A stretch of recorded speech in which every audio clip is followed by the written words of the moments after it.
நமது கலாச்சாரம், நமது பண்பாடு எப்போதும் நம்முடன் நீடித்து இருக்கும். சப்ஸ்கிரைப் திலக். ஆபத்தான நிலைமையை புரிந்து கொள்ளுங்கள் வசுதேவரே.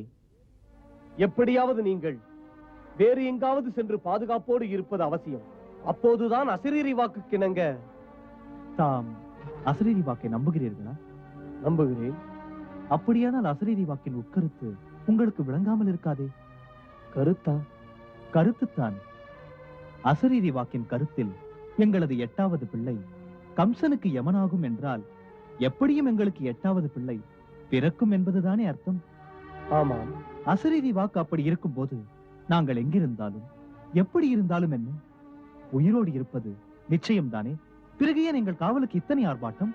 வசுதேவரே, கடவுள் எந்த ஒரு மனிதன் கையிலும் அடுத்த மனிதனின் வாழ்வை முடிக்க அதிகாரம் தரவில்லை.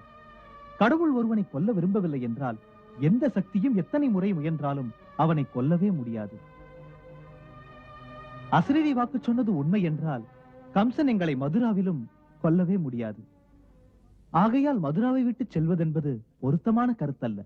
தாம் விதியை பற்றி விளக்கம் தருகிறீர்.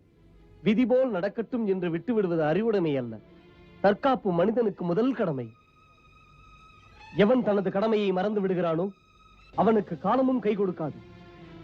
ஆகையால் தாம் தமது கடமையை காப்பாற்றிக் கொள்ளுங்கள். மனசாட்சிப்படி கடமையைத்தான் காப்பாற்றுகிறேன். அக்ரூரரை, இந்த சமயத்தில் எனது கடமை மதுராவில் இருப்பது. எதற்கென்றால் நான் கம்சனிடம் வாக்களித்திருக்கிறேன். நானும் தேவகியும் மதுராவை விட்டு செல்வதில்லை என்று. இப்படி ஒரு வாக்குறுதியை பணயமாக வைத்துத்தான் நான் கம்சனிடம் தேவகிக்கு உயிர் பிச்சை வாங்கியிருக்கிறேன். ஆகையால் இப்போது என் கடமை மதுராவில் இருப்பதுதான். என்ன, என் மைந்தன் அப்படி சொன்னானா? ஆம் மன்னவா. வாழ்க வாழ்க வசுதேவா வாழ்க. தாய்நாட்டு மண்ணின் தன்மைதான் நான் பெற்றெடுத்த என் மைந்தனின் நேர்மை. அதனால் எனக்கும் பெருமை. முற்பிறவியில் அவன் முனிவன். அவன் வாய்மை உள்ளவன், வாய்மைக்காக வாழ்பவன், வாய்மையை வணங்குபவன். அவன் வீட்டில் ஆண்டவன் பிறக்கப் போகிறார்.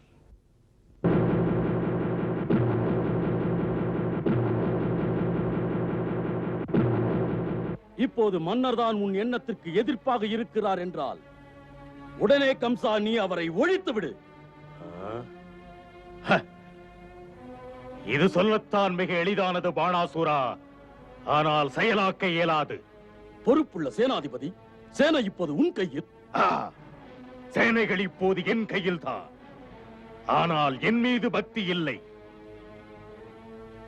மதுராவின் சேனை ராஜபக்தியுடையது. அது மகாராஜா உக்கிரசேனரைத்தான் அன்பு தெய்வமாக மதிக்கிறது. நான் நினைக்கிறேன் நமது நண்பருக்கு இன்னொருவரின் சேனை இன்று தேவைப்படுகிறது. அது சரி, இந்த சேனைகள் மதுராவுக்குள் புக வழி ஏது?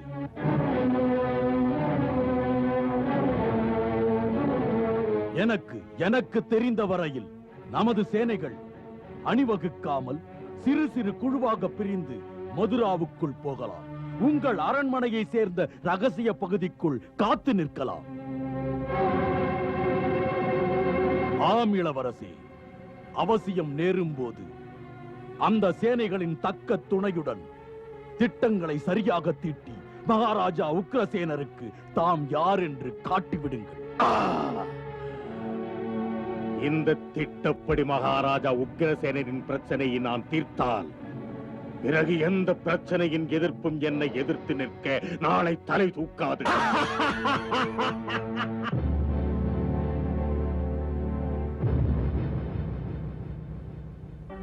கம்சன் ஒரு அரக்கன், இதயத்திலே இரக்கமே இல்லாத ஒருவன். ஆகையால் எப்படியும் ஏற்பட்ட அவமானத்திற்கு அவன் பழிவாங்காமல் விடமாட்டான். ஆகையால் கவனம் தேவை. கம்சனின் ஒவ்வொரு அசைவும் கவனிக்கப்பட வேண்டும். போயிருக்கும் நமது ஒற்றர்களின் செய்தி, அந்த கம்சன் இன்று மன்னன் பாணாசுரன் நாட்டில் இருப்பதாக. நாகப்பாம்புகள் எல்லாம் சேர்ந்து சேனை திரட்டி நம்மை கடிக்க துடிக்கின்றன. இதிலிருந்து தெரிகிறது நச்சு மனிதர்கள் கூட்டணி சேருகிறது. இல்லை, அத்தனை எளிதில் சேராது. அவர்களுக்கு நமது சேனையின் சக்தி என்னவென்பது தெரிந்த கதைதான். அவர்கள் அத்தனை முட்டாள்களாக நடக்க மாட்டார்கள். பிறகு முதலில் எனது அச்சம் என்னவென்றால் அவர்கள் தந்திரக்காரர்கள். அவர்கள் சதிதான் செய்வார்கள்.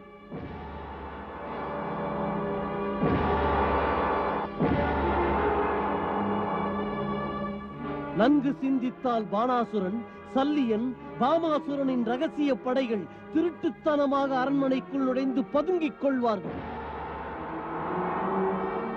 அவ்வாறே நடக்கப் போகிறது. அதனால் நான் கவனமாக இருக்கச் சொன்னேன். மதுராவுக்குள் நுழைந்து வரக்கூடிய ஒவ்வொரு வாசலிலும் வருவோர் போவோரை பாருங்கள். வெளிமாநிலத்தில் இருந்து யார் வந்தாலும் அவன் மீது ஒரு கண் இருக்கட்டும். அவன் என்ன செய்கிறான், எங்கு செல்கிறான் கவனியுங்கள். நினைவிருக்கட்டும், இதிலே நாம் ஏமாந்து விட்டால் அது அவனுக்கு வாய்ப்பாகி அந்த அரக்கன் எப்படியும் மகாராஜா உக்ரசேனரை கொல்வான். இந்தா தேவபாகா, மைந்தா, தேவகியிடம் என் வாழ்த்துக்களை சொல்லி பகவானின் இந்த பிரசாதத்தையும் கொடு. அவளை கலங்காதிருக்க சொல். அந்த பாக்கியவதி இறைவனை பெற்றெடுக்க போகிறாள். சந்தோஷம்தானே? அப்பாவும் அம்மாவும் அனுப்பியிருக்கிறார்கள். நீ கர்ப்பமாயிருப்பது தெரிந்தவுடனே என்னுடைய அண்ணாவின் மூலமாக உனக்கு பகவானின் பிரசாதம் அனுப்பியிருக்கிறார்கள். தைரியமாக இருக்கச் சொல்லி இருக்கிறார்கள்.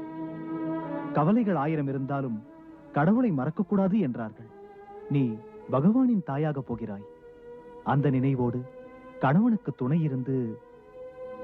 மனைவி தன் கணவனுக்கு துணைவிதானே? மன்னவரிடம் போய் கேளுங்கள். ஒரு மாதாவின் இதயம் கல்லாயிருக்குமா? மௌனம் எதற்கு? நீங்கள் தந்த வாக்குறுதிப்படியே பிள்ளை பிறந்தவுடன் அதை அண்ணனிடம் கொடுத்து விடுவீர்கள். அதை தடுக்க முடியாது. பெற்ற குழந்தையை பலியிடத் தருவதை விட இந்த பிறவிக்கு தாய்மையே வேண்டாம். மலடியாக இருந்துவிட்டு போகிறேன். இல்லை தேவிக்கு, இல்லை. நீ அப்படி நினைக்காதே. அப்படி நினைக்க கூடாது. இந்த முதல் கர்ப்பமே நீ வேண்டாம் என்று சொல்லிவிட்டால் உன் 8வது கர்ப்பத்தில் இறைவன் எப்படி அவதாரம் செய்வார்? இந்த உலகம் ஏற்கனவே கம்சன், ஜராசந்தன், பானாசுரன் போன்ற கொடியவர்கள் செய்யும் கொடுமையினால் திணறி தவித்துக் கொண்டிருக்கிறது. இப்போது தேவர்களும் உன் தாய்மையை ஆவலுடன் எதிர்நோக்குகிறார்கள். காலம் கனிந்து வருகிறது. நம்மை படைத்தவன் நம்மை காப்பதற்காக உன் வயிற்றில் பிறக்கப் போகிறான். தேவகி, 8வது பிள்ளைக்காக காத்திருக்க வேண்டும். 7 பிள்ளையும் இறந்து இருக்க வேண்டுமா? இதுதான் புருஷர்களின் தன்மை. தங்களுக்கு மட்டும் தாயுள்ளம் இருந்தால் என் தவிப்பும் தெரியும். தான் பெற்ற பிள்ளைகளை எல்லாம் நேசிப்பாள் தாய் என்பவள். ஆண்டவனை அவள் பெற்றாலும், அரக்கனாக ஒரு பிள்ளையை பெற்றாலும், பெற்றவளுக்கு 2 குழந்தைகளும் ஒன்றுதான்.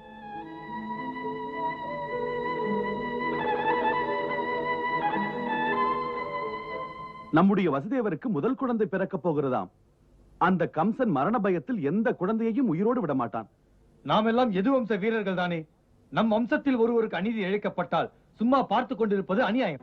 ஆம், நாம் சும்மா இருந்து விடக்கூடாது. மிக முக்கியமாக நாம் இதை மறந்து விடக்கூடாது. தினமும் கம்சனின் கை ஓங்கிக் கொண்டே போகிறது. அதோடு பானாசுரனையும் பாமாசுரனையும் தனக்கு சாதகமாக்கிக் கொண்டதால் அவன் திமிர் எல்லை மீறிவிட்டது. சுட்டி காட்டி அவனை தட்டி கேட்க முடியவில்லை. இப்படி சொல்லும் நீங்கள் சேலை கட்டிக் கொள்ளுங்கள். இன்று வசுதேவருக்கு இழைக்கப்படும் கொடுமைகள் நாளை உங்கள் மீது, என் மீது, யார் மீதும் பாயலாம். ஊமை ஜனங்கள் தானே. சுமைதாங்கிகளை கண்டால் பாரம் ஏற்றுகிறவனுக்கு கசக்கவா செய்யும்?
யுவராஜருக்கு வெற்றி.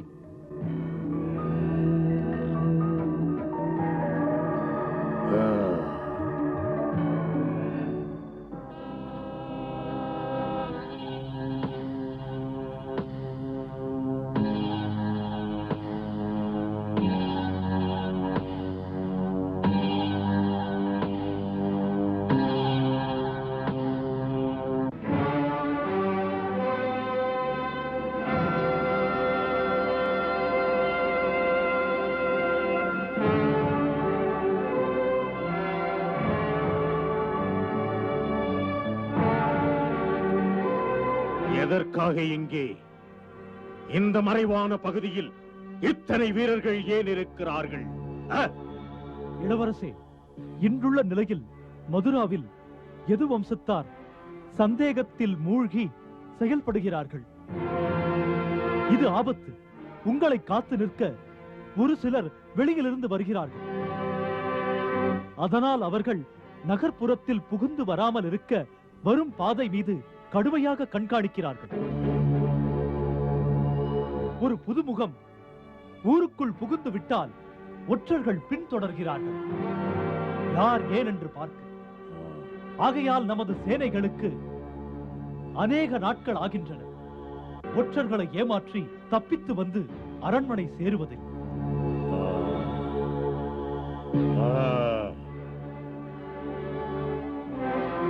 வந்து சேர எவ்வளவு நாளாகும்? எவ்வளவு நாளாகும் என்கிறாய்? இன்றைய நிலைமைப்படி 3 மாதமாகும் என்று நினைக்கிறேன். உங்கள் மாமன் மன்னர் ஜராசந்தருக்கும் முக்கிய குறிப்புகள் போயிருக்கிறது. அது பற்றிய செய்தி உங்களுக்கு ஏதேனும் வந்ததா? நேற்று ஒரு ஒற்றன் மகதத்திலிருந்து வந்தான். அவன் சொன்னான், அங்கு மகாராஜா ஜராசந்தன் தமது சேனைகளின் விசேஷ பிரிவை மதுராவுக்கு போக அனுப்பியதாக. அது வந்து சேரும் இங்கே 1 மாதத்தில். முக்கியமாக அது மதுராவுக்குள் வராது. மதுராவிலிருந்து கொஞ்ச தூரத்தில் காட்டுப்பகுதியில் இருக்க போகிறது. அது தேவைப்படும் போது நமது செய்தியை பார்த்தவுடன் பருந்து போல் பறந்து வந்துவிடும். அதை எதிர்பார்த்து பொறுத்திருந்தால் தான் நல்லது. அப்படியே அந்த சமயத்தில் நமது சேனைகளும் அதனுடன் சேர்ந்து கொள்ளும். அப்படி சேர்ந்து விட்டால் அதனால் நம்முடைய பலம் எதிர்ப்புகளை தகர்க்கும். கம்சன் நினைத்தால் அடக்காதோ?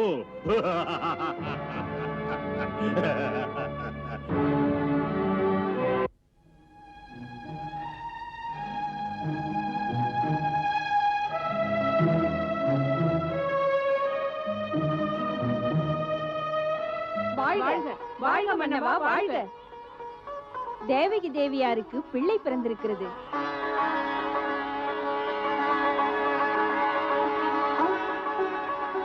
தேவகி நலம்தானே? நலமாய் இருக்கிறார். மயக்கம் தெளியவில்லை.